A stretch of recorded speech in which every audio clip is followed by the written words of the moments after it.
Beck and welcome to the end of year book tag. I cannot believe that we're already at the end of October and the start of November. I'm so excited for some new releases, but my point is that the year has just disappeared, which is terrifying. But let's get into the bookish version of the end of the year. I've got some questions to answer. So number one is, are there any books you started this year that you need to finish? And I will finish this one because I'm currently reading it, and if you've missed my reading vlogs, my recent vlogs, I will link them for you because I've been having a great time even though I've been stressed about my personal deadline for this book, and that is The Will of the Many, and I'm finishing this or aiming to finish it before its sequel comes out on the 11th of November. So I am putting pedal to the metal in those vlogs, but I'm aiming to have this amazing Roman-inspired epic fantasy finished in time for the sequel.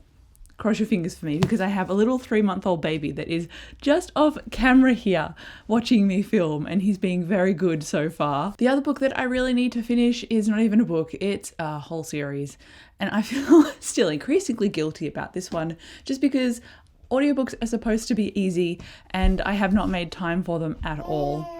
See, even he agrees that I haven't made time for them. Dresden is the series I'm talking about, and I think this is actually going to be continued very soon. So the fact that I haven't caught up is like a personal gripe that I've got with myself. But this is a wizard detective series, and I love the intrigue. It's always fast paced. There's usually like 3 or 4 different plot lines interwoven into every story. So they are incredibly gripping and twisty and turny, and often I cannot predict where they're going to go, which is what I absolutely adore. So I got like 5 or 6 books into my reread, and there's at least 11 that I needed to reread before the next one comes out, I think in January. I have skipped ahead, I think that's a different question, but regardless, I needed to tell you my Dresden woes when I held up this book because I feel very guilty. Something that would also be nice to have is that I would just continue reading Robin Hobb, but given how long it's taking me to get through this book and it's 600 pages, I'm probably going to really struggle with Robin Hobb, which is like 800 plus pages per book. I think some of her series aren't as long, like the Rainwilds are a bit shorter, but still, it's a lot of dense fantasy writing, so I don't think I'm going to get to Robin Hobb. As much as I want to, I love her so much. Her fantasy feels cozy while also being epic. I don't know how she manages to get that balance right, but regardless, it's one that I'm going to put on the pedestal in my mind and like try and aim for, but I doubt that I'm going to get to it at the end of this year, even though I really, really, really want to. Question 2 is, do you have an autumnal book to transition into the end of the year? And unfortunately, I am in Australia, which means we are the opposite seasons. So we don't have Halloween and fall around the same time. I have Halloween in spring, so it's currently spring right now, and I have the perfect like spring/summer read now that the weather is starting to get warmer, and that is Just for the Summer by Abby Jimenez.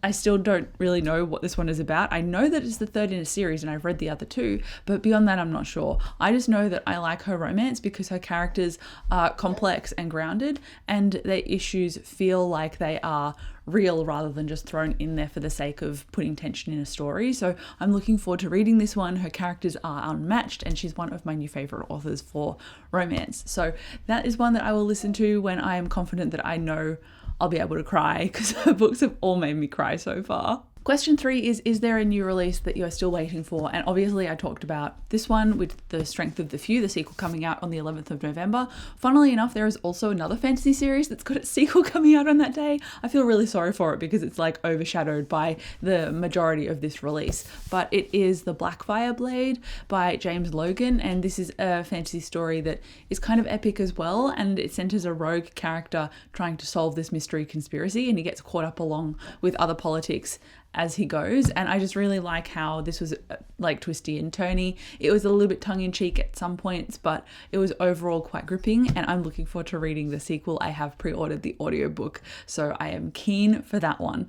Although my audiobook track record isn't that great, given that I haven't listened to much of Dresden this year, so shame on me. There's also another one that I didn't know was coming out this year. I thought it got postponed to like 2027, and it was Percy Jackson, The Senior Year Adventures. I think the 3rd book is coming out in November, but it also doesn't have a solid release date on Goodreads, so I don't think that it's coming out. I thought I actually saw it in the bookstore the other day, but it must have just been another Rick Riordan release.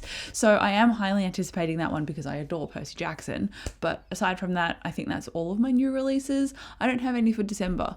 I feel like there might be one that I'm missing, but with baby brain, I'm just like, well, it's missed now. I'll just figure it out later. The next question is, what are 3 books that you would like to read by the end of the year? And I talked about my entire TBR in my most recent reading vlog, and it's not a very big TBR either. So one of them is The Outcast. Oh, I see.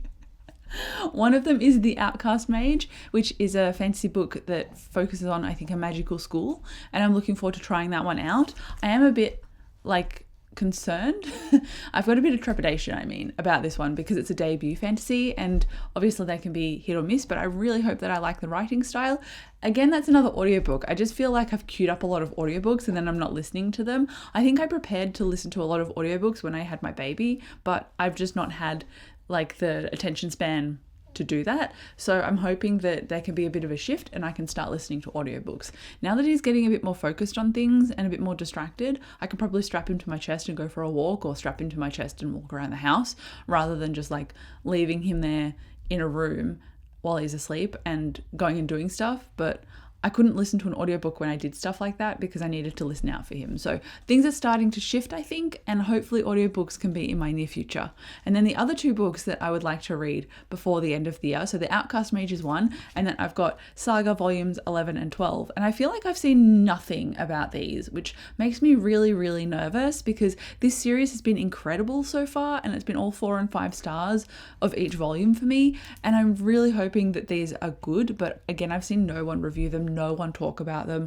So either people don't know that this series has been continued, which I find unlikely given their popularity, or the series is tapered off and it's not as good anymore. And I really hope that's not the case. So I'm hoping to read these by the end of the year.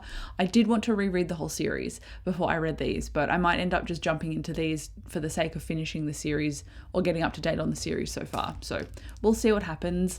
If I decide to be chaotic, I might just jump into reading these 2. We've got 2 questions left. So one of them is there a book you think could still shock you and become your favorite book of the year? It's not going to be a shock. Honestly, The Strength of the Few is probably going to be my favorite book of the year because I have seen nothing but positive reviews for it, and the first book has been one of my favorites of all time. And then we are at the final question, and that is, have you started making reading plans for next year? Kind of. It's really hard to plan when I don't know how I'm going to be because every phase of my little boy growing up is different in terms of what I need in terms of attention. Yeah, what I can do, what he's interested in.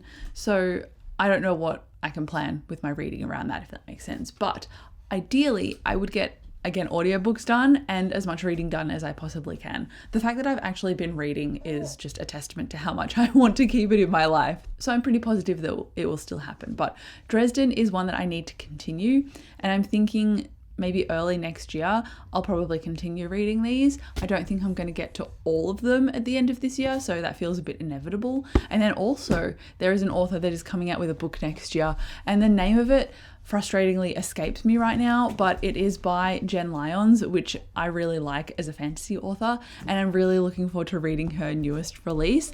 I think it's a March release, maybe April, but either way, it's at the beginning half of the year, and I'm super excited about it. But there we go. I think we're done. Those are the books that I wanted to talk about, my anticipated releases, my fear at not being able to continue reading as much as I would really want to, but it will always be in my life, so I don't need to stress about that. But let me know if you have anything planned for your TBR for 2026 next year. I would love to know, but thank you again so much for watching this video. I will come chat to you down below in the comments, and I'll see you in my next video. Bye.